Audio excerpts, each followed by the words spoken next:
မကြီးရောရောက်ဖယူထားတဲ့လင်ရောတဆွေလုံးတစ်မျိုးလုံးတင်ကျွေးထားတာ ကျမကိုနေဦးလားပြစ်တယ်နေဦးလားပြစ်လားမယ်ကျမနေဦးလားပြစ်လား မင်းတို့တမိသားစုလုံးစင်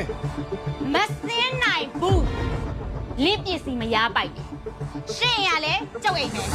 ရှင်ပတ်စံလဲကြောက်ပတ်စံမယ်ကြောက်ပတ်စံလဲကြောက်ပတ်စံမယ်ဘာဖြစ်လဲ မောင်ကိုကျေးဇူးတင်ပါတယ်မြန်ပြောလိုက် မောင်ကျေးဇူးတင်ပါ ငါ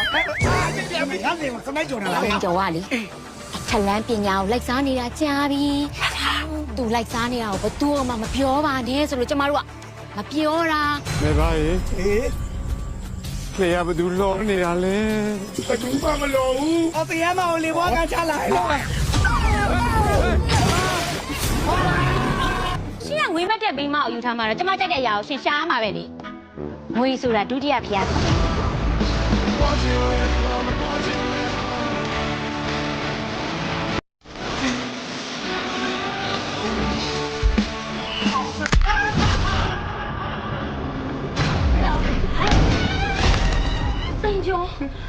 စိန်ကျော်နေလူမနေလို့ အဲ့ဒီအိမ်ကတရေကိုလေနှင်းထုတ်ပေးမယ်ဆိုရင်ကျမအလက်ကားမခိုင်းပါဘူးတိုင်းတယ်ဘရောမှာ တိတ်တရားကိုစိန်ကျော်ရဲ့ကျမတို့စီကိုဒုက္ခရောက်နေရဲ့သူကအာကိုတရှိနဲ့လာရှာတာလေ မေကအဲ့လိုမလုပ်နဲ့ အဲ့ဒါကိုကျမတို့ကဘယ်လိုစိတ်နှလုံးသားနဲ့ဥပြုတ်ခါပြူရမှာလဲ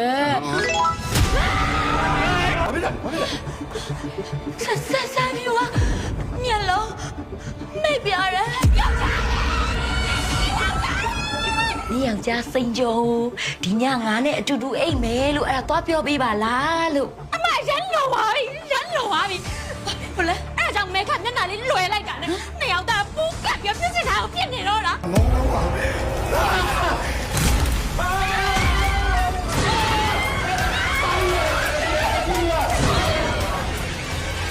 စိန်ကျော်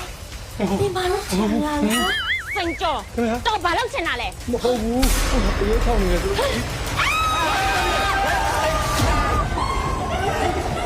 ခလေးတွေပါပဲလားစိန်ကြော်တော့စိန်ခေါ်လို့မရဘူး ခရင်မောင်တိတ်ဆောင်လိုက်မှာတရေကနင်းကို